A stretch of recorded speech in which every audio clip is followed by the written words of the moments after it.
Welcome to the Jet Set Dynasty podcast.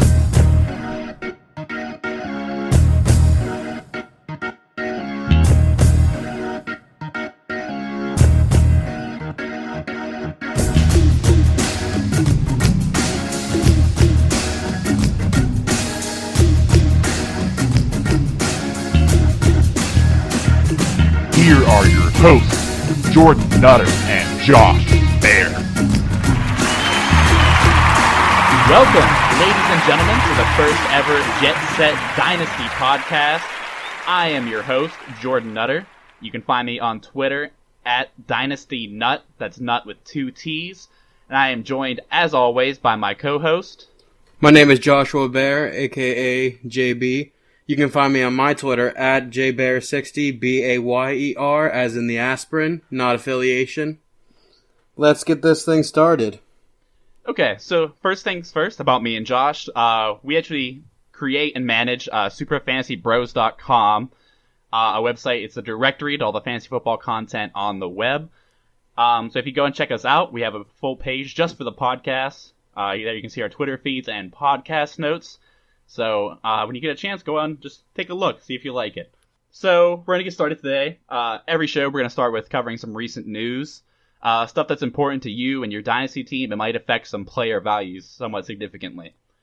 So let's start it off by talking about a recent report that suggested that Marvin Jones could be the number one receiver in Detroit.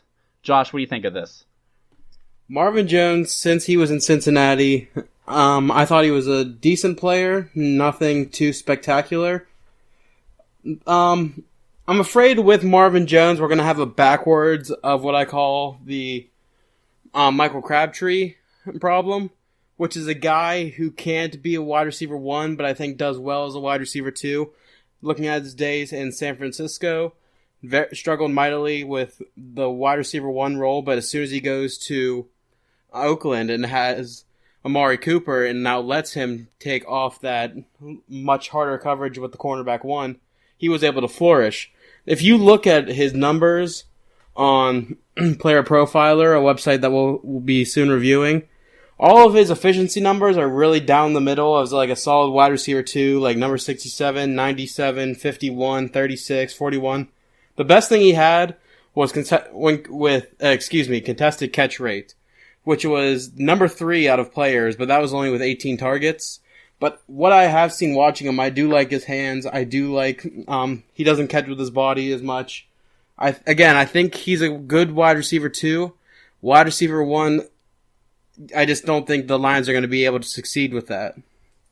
So right now, if you were doing a dynasty mock, you'd probably see Golden Tate going in the 3rd round, the 4th round range, and Marvin Jones going in like the 7 to 8. And with this report, I've seen a lot of people saying, I'll take Marvin Jones at the cheaper price with the hope that he'll turn out to be the better receiver. I don't really think that's going to be the case whatsoever. In fact, I hope more people see this. I hope every dynasty owner on the internet sees this blurb that Marvin Jones might be the number one receiver just because Golden Tate's had a couple of bad drops in camp. I hope everybody sees this. Because if that means that Golden Tate's ADP drops another round or two, then I will happily take Golden Tate. I will have Golden Tate on every team if I can get him in round 5, round 6. That's just, to me, that's tremendous value. Golden Tate has been nothing but a great player. And people are going to say he had a bad season last year, but really, the Detroit offense as a whole was just very off the rails last year. Towards the end of the year, Matthew Stafford certainly came on. When Jim Bob Cooter started to took over the offense. Can we talk about how hilarious a name that is? Jim Bob Cooter. It sounds like a made-up name from a Country Bayou sitcom. But yeah, I think the Lions' offense is definitely going to be better than people expect it to this year, even with Megatron gone. And I think Golden Tate definitely could put up wide receiver 1 numbers. He's great in the end zone. He's a great deep threat. I think Marvin Jones and Golden Tate could be a great wide receiver tandem this year, but I'm definitely taking Tate as my top wide receiver in that team. Yeah, I see this being one of those scenarios where it's really good for your actual football team, not good for the fantasy football player type scenario. Yeah, Golden Tate, I believe, will be from mid to low end wide receiver 1 numbers. I think that's what he's going to produce this year. Golden Tate has just been proven. He has proven that he can do really well, even with the wide receiver 1, with that 1 year that Megatron went down for most of the year. And he had a fantastic season. Nothing's really changed, and Stafford's throwing the ball. The line's still the same, or the same amount of quality-wise. I think Golden Tate will just have another great year. With Marvin Jones being that number 2, I think it can be really good for the Lions team. I think the biggest roadblock to Jones and Tate both having good seasons has to be Anquan Bolden. He's probably going to work the slot. You don't know how many targets he's going to take away from these guys. I think he'll probably affect Marvin Jones more than he'll affect Golden Tate. And then also, Eric Ebron's kind of a question mark. Everybody thinks he's going to have a big year this year. They've been predicting him to break out for 3 years now. I think we're all just waiting for it to actually happen. What was his injury? Wasn't it not as bad as everyone expected it to be? Initially, he went down in camp. People thought it was an Achilles injury. There was fear that he might have teared it. Wasn't it just a high sprain? I think it turned out just to be a high ankle sprain. So he should be on track for week 1. But he's probably going to miss out on a training camp, which could be some valuable snaps for him. But still, he could come in and be finally meet up to that. I mean, he was drafted, 110, which is ridiculous for a tight end. Mm-hmm. So he definitely could come in and finally meet up to that draft stock. Moving on. All right, so there's also been a report that Terrell Pryor is a starting wide receiver for the Browns opposite Dear Lord. Corey Coleman. What world are we living in, Josh? What has happened? I don't know. Everything I've known. I love it because I've had Terrell Pryor on all my dynasty teams forever now, just because I believe in stashing. And I'm finally happy to see it pay off because he's a physical specimen. He really is. But, I mean, are you buying or selling this? Honestly, I don't even have Terrell Pryor stocks. I don't really care to have it. Yes, he's an athletic player, but is he a great football player? Not really. But, yes, he's on the top of the depth chart because who else is there? Andrew Hawkins isn't that great. And I don't like to say people are really that terrible, but Andrew Hawkins is pretty bad. And, you have 4 rookies that haven't known, are still getting used to the offense, where Terrell Pryor has been in the offense and has learned the offense.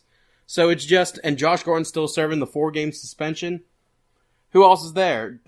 Bing, bing, bing, it's Terrell Pryor, and that's it. And Corey Coleman. I'm not really surprised to see it, because there were reports early in spring that, Terrell Pryor's doing good, and he's the transition's done. But I never thought he would actually top, the depth chart. So it's really exciting to see. I still think Corey Coleman's going to be the number 1 receiver there this year. Obviously. A lot of people are buying Josh Gordon just because he got reinstated. But I'm not convinced that he's going to come back and do anything. People are paying way too much for him in trades right now. If you look at dynasty trades, Josh Gordon, there's a lot of them are lopsided towards the side that isn't Josh Gordon, in my opinion. Just because you could come back. People are trading because you're going to get 2013 Josh Gordon. You might end up with 2014 Josh Gordon. You don't want that Josh Gordon. Leave him. He should be out eating fast food like he was, smoking dope with Johnny Football. I don't want him on my fantasy football team. I don't want him on my dynasty team. I want 2013 Josh Gordon on my dynasty team, but odds are I'm not gonna get him. It's just probably not gonna happen. And I have realized that, so I'm not gonna go out and make some big extravagant trade thinking I'm gonna get a wide receiver 1 for a low price. More likely, you're gonna trade and pay too much to get a bust. Yeah, I think if anyone owns Josh Gordon, now is not the time to sell. If you really want to try to get out of it now, go ahead. Who's going to stop you? But in my opinion, I would wait till maybe that 4th or 5th game of the year. Not 4th, 5th, because he's going to be suspended. That 4th or 5th game he plays, that brings it about to week 9. And if he's doing well, people then are going to start paying you because maybe their wide receiver 1s go down. He's doing well, and then they're going to be clamoring for a good wide receiver 1 to get them on that playoff push. So I just don't think now is the time to sell. Wait till mid-season and then see where he stands. But regardless, I think Terrell Pryor at the top of the depth chart probably kills a lot of the Rashard Higgins hype that was going around. Oh, that hurts. That hurts me. I love Rashard Higgins. There's also some Ricardo Lewis buzz and Jordan Payton, too. So I don't think any of those guys will probably make any big contributions this year, at least not in the first half of the season. It doesn't look like. You got to give the rookies time. You got to give them all time. Moving on. So Blaine Gabbert is apparently the entrenched starter for the 49ers. I'll start for this one. Personally, I'm surprised. I really thought that they were going to play it out at least until the third preseason game. But the word is that they're pretty much decided that it is going to be Gabbert under the center week 1, and that Kaepernick's a forethought. Kaepernick has a tired arm, I believe, so he's dealing with shoulder soreness. How effective do you think Gabbert's going to be in the starting role, Josh? I know you don't watch South Park, so I'm going to give you a little description on this one episode they do. It's about a politics episode, and they're debating over their new school mascot. And literally the two mascots are a turd sandwich and a douche. That's kind of what it's like picking between Blaine Gabbert and Colin Kaepernick. You just have to pick between the worst of the two. So, which one do you think is going to be a little bit better? So is the turd sandwich better than the douche, or is I the douche... still to this day can't answer that question. I'm not 100% sure which is better. I can't answer that. The world may never know. But Blaine Gabbert is, I definitely think, the better of that two options. But I still think the 49ers are going to do very terrible this year. And they're going to go get one of the two better quarterbacks, I think, coming into next year's draft class. Yeah, I definitely think this has a big... I think the 49ers offense will not be great by any measure this year. No. But I think whether Kaepernick or Gabbert are under center definitely affects what weapons they will use and which ones will get, more heavily featured.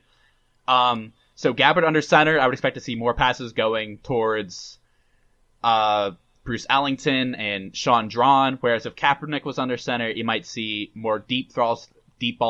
Mm-hmm. But ultimately... A lot of run first. Yeah, but ultimately, it's very possible that you could get one of these guys for cheap, and Chip Kelly could pull a Nick Foles, and Gabbert could be a top 5 quarterback. Doesn't seem likely. No, I don't see it. But if you're in like a deeper dynasty league or a 2QB league, if you can get him for cheap, he might be worth it. Yeah, I definitely had that right here. If you are in 2QB and someone's just because you shouldn't be selling Gabbert for that expensive. But if you need that third quarterback option, go out and get Blaine Gabbert. Because I think he will be the quarterback all year, and you won't spend higher than maybe a third, if that. So if you're getting him for that price and you need that third quarterback in a 2QB league, by all means, go get him. So moving on.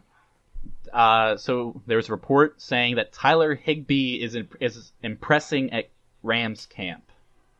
So Josh, why don't you kick us off with this one? You know more about Tyler Higbee than I do.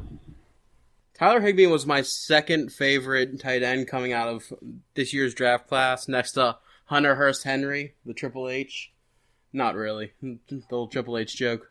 But I like his thing. You're wrestling. Hey, calm yourself. But that threw me off. I haven't watched wrestling in years, but the old Triple H. I used to love Triple H. Back on topic here. WWE is the greatest sport of all time. Hands down, bar none. When there's fantasy wrestling, call me. But all right, back on topic here. I can probably find. I keep trying to say back on topic, and you're throwing me off topic. Because I can't help it. We're gonna start a fantasy wrestling league. Anybody who wants in, email us, jetsetdynasty@superfantasybros.com. It's happening. It's on. Okay, now back to Tyler Higbee, Josh. All right. He was my second favorite tight end coming out of the draft. He really started to shoot up the stocks going up towards the beginning of the draft. He goes to a place in St. Louis where Lance Kendrick did get receptions with Jared Cook still there. He still got his fair share of carries, but with that said, we can't deny that there's always the first year tight end slump with any tight end, no matter where you go. It's happened the last couple of years with Max Williams, and also we're still waiting on a Braun, actually, so we're going to be you have to give these tight ends a little bit of time to develop. But you will start to see him in these two tight end sets because St. Louis does run the two tight ends. He's definitely someone to keep your eye on. If you drafted him, good for you. But keep your eye on him. That 2 tight end set will really show, but don't expect him to be your tight end 1 by the end of the year. Truth be told, I don't think it's worth owning any Rams tight